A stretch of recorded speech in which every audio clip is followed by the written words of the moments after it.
Welcome all to Eat, Drink, and Explore with Cece. Today we're making Greek meatballs. Meatballs everybody loves.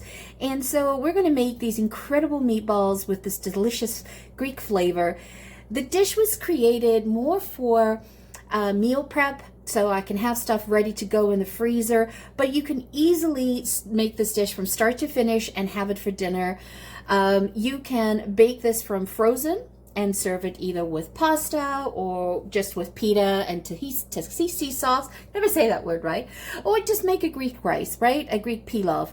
But it is so easy to make, and I love to have these ready to go because I don't have to think about it, and they're done. Like easy peasy. So, if you don't really want to make meatballs, you can make the same condiment ingredients that we've got here on the table, on the board I should say, and make a burger or make your favorite pasta sauce just to change it up for your weeknight meals as an example. So what we're going to need is, I'm going to keep this on the lighter side, and also it's less expensive than buying ground beef. So I'm doing chicken, but you can do it with turkey, you can do it with chicken, you can do it with lamb, beef, pork, combination of everything. It doesn't really matter what the ground beef you're doing, but I'm doing chicken, one, for budget, two, it keeps the cholesterol levels down for me.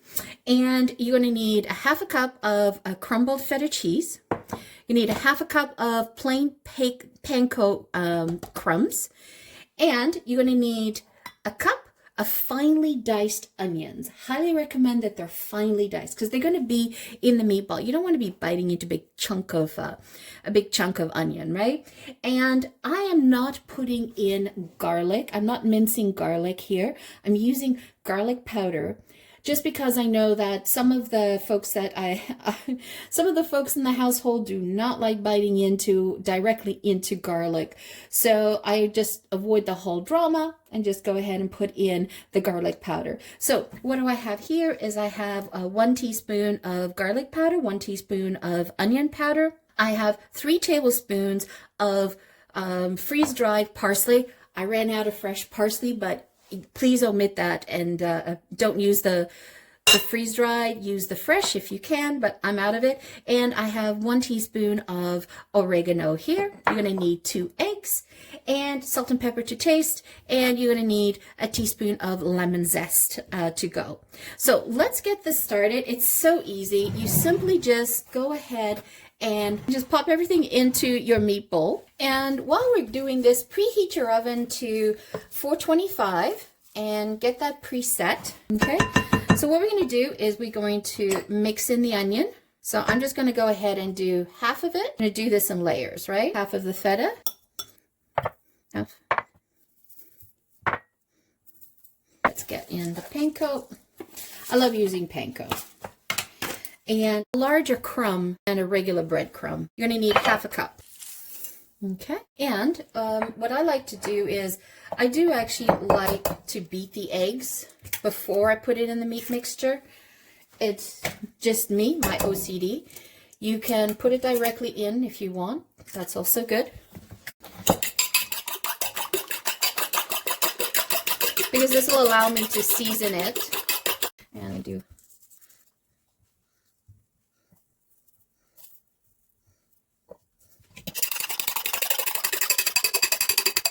And we're gonna pour half the egg mixture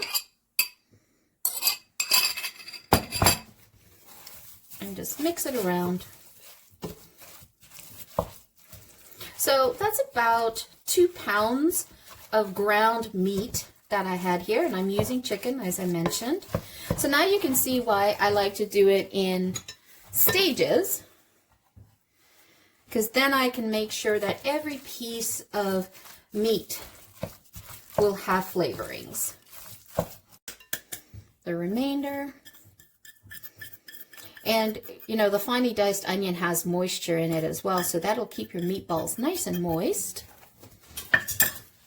And we'll have the remaining oregano, parsley, salt and garlic. Mix that. Remaining feta, and then the rest of your egg. Now you judge if you need a little bit more breadcrumbs, I start with a 1/2 cup of breadcrumbs, and then I go from there. You know, depending on the day, the weather, sometimes the meat has more moisture than anticipated, right? The eggs are larger than you thought. So, some salt, some pepper. Okay, I need a little bit more breadcrumbs. So I'm putting an additional 1/4 cup. Okay, and so what we're going to do is just do a teaspoon of some grated lemon.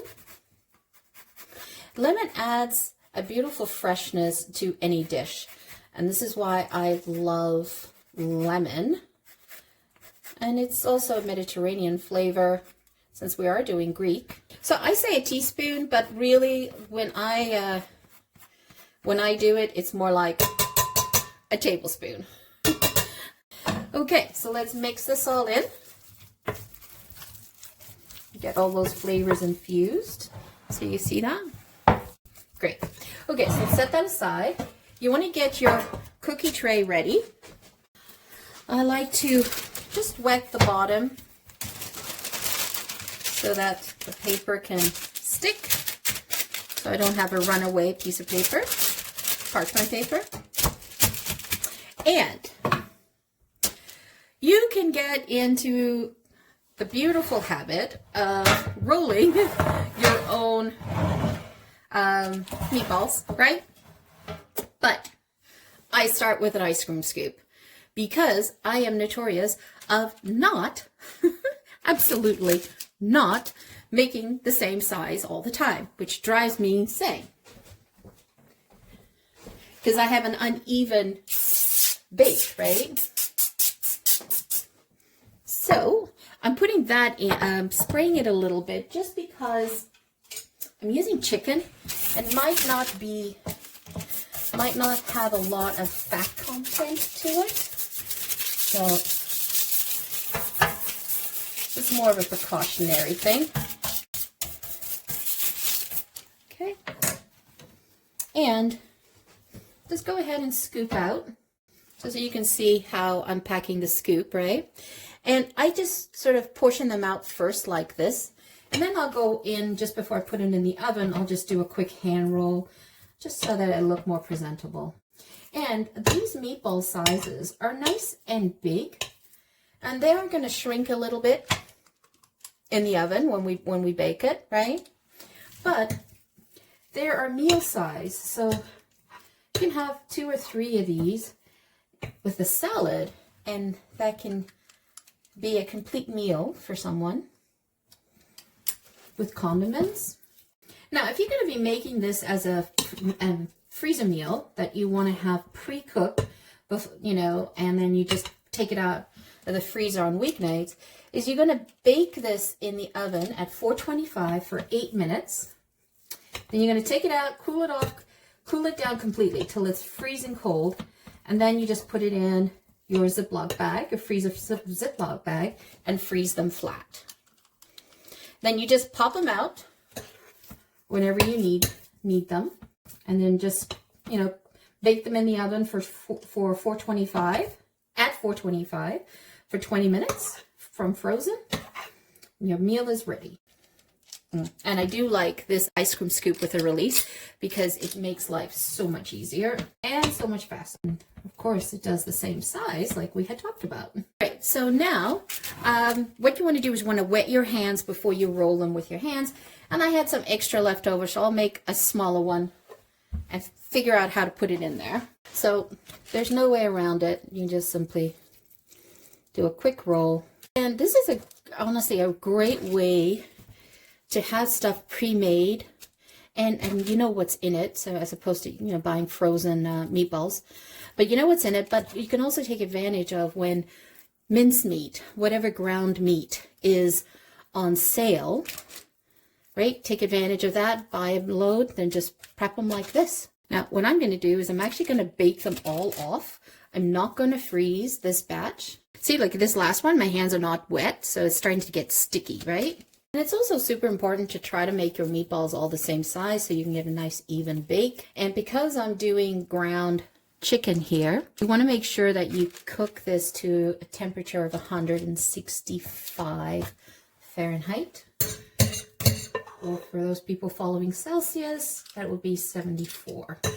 Okay, so I made about 18 meatballs from approximately 2 pounds of meat.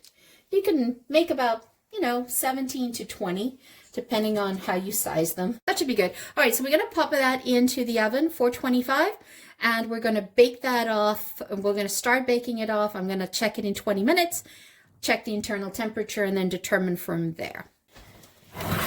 Okay, so that looks really awesome.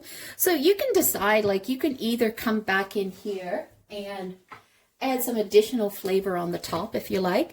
I like to sprinkle a little bit of dry thyme, because it's definitely Mediterranean flavors, right? Just on the top.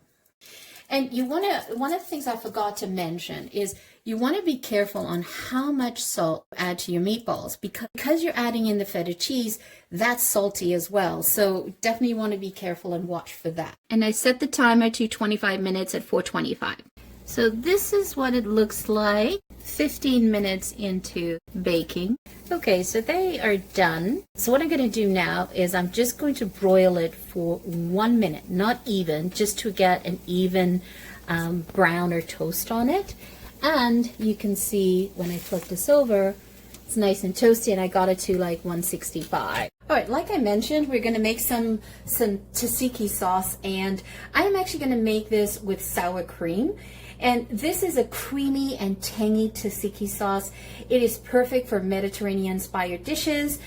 And you just need a few ingredients to make this, and it's easy to make, and it is low carb. So you can enjoy it as a dip, a sauce, a dressing, you decide. So what we're gonna need is we're gonna need a cup of sour cream, and I've got 14% full pack. You need 2 tablespoons of dill wheat. Now, if you have fresh dill, by all means use the fresh dill. That's the best. But it's winter and I am hitting the pantry, so I'm going to do 2 tablespoons of that, salt and pepper to taste, and half a teaspoon of garlic powder, and 1 tablespoon of lemon juice. And then you're going to need a cucumber. So what we're going to do first is we're just going to pop in everything that we need. So if you have never tried this Greek cucumber sauce, you are in for a treat. Doesn't that look amazing? Look at that. And then I do sea salt to taste, pinch of black pepper, pinch of sea salt. What we're now going to do is we're going to add in the cucumber. And what I like to do is I actually like to split the cucumber and take out the insides. You want to minimize the amount of water that you're going to be putting in this dish. I like to use these small cucumbers, or the Persian cucumbers. This is such a refreshing sauce. Now, if you don't want to grate it, you can dice it really, really fine. And then you can decide how much garlic you want to put into your sauce. It's up to you. Now, I know like some of the tzatziki uses Greek yogurt, right? Now, I know in the carb world, in the low carb world, there's ongoing debate about using that because it has sugar in it, and so sour cream absolutely has no sugar in it, so it can keep your carb count pretty low. It also has this wonderful tanginess to it as well. That's why I use sour cream. So try to get this as small as you possibly can. You could definitely put this in a food processor and do this in the food processor as well to, whip it up. But what I like in mine is I like to see chunks of cucumber. I really don't like it grated. I like to see that. I like to see those speckles of green in the sauce. Okay, so let's pop that in. And because I de-seeded them really well, took off all that moisture content, and I have a little bit of moisture, and grating up some lemon zest for that Mediterranean flair. Okay, look at that. Isn't that wonderful? All right, so let's plate this up. So I like to finish it off with just a little bit of sea salt on the top. So there you have it, a Greek style meatball, and it was done very low cal, not fried at all. I baked that in the oven. It's chicken ground meat instead of beef, so it kept the calories down. So it's just beautiful in here. And I drizzled some olive oil at the end when I took them out of the oven after I hit them with the broil for a minute. And then here is the sauce, my version of a quick homemade tzatziki sauce. So let's give this a try.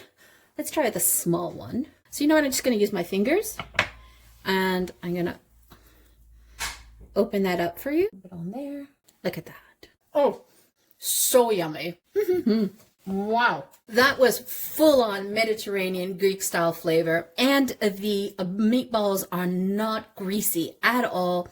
They're beautifully moist inside and they're flavorful, and you get this pungent lemon in the back note, and then you have the parsley and the feta, and it's not salty whatsoever. And with a little bit of this dip, what a contrast in flavors. So recommend you guys whip this up. It's so easy to make, and these keep great in the fridge for 4 to 5 days. Honestly, it won't last that long for 4 days in the fridge. They are so perfect to have as snacks to grab on the way, and especially if you're on a keto diet, perfect meal to have ready to go. And this is a low carb tzatziki sauce. So once again, thank you so much for joining me. Always greatly appreciated. And for those returning champions, thank you so much for coming back and watching us again. From the bottom of my heart, always greatly appreciated. For those new that have joined us, welcome. If you have not yet subscribed or hit that like button, please go ahead and do that now. We would love to have you join the community. Help us grow the channel. Once again, thank you so much for joining me. Have a wonderful day. Ciao for now. Don't forget to hit subscribe.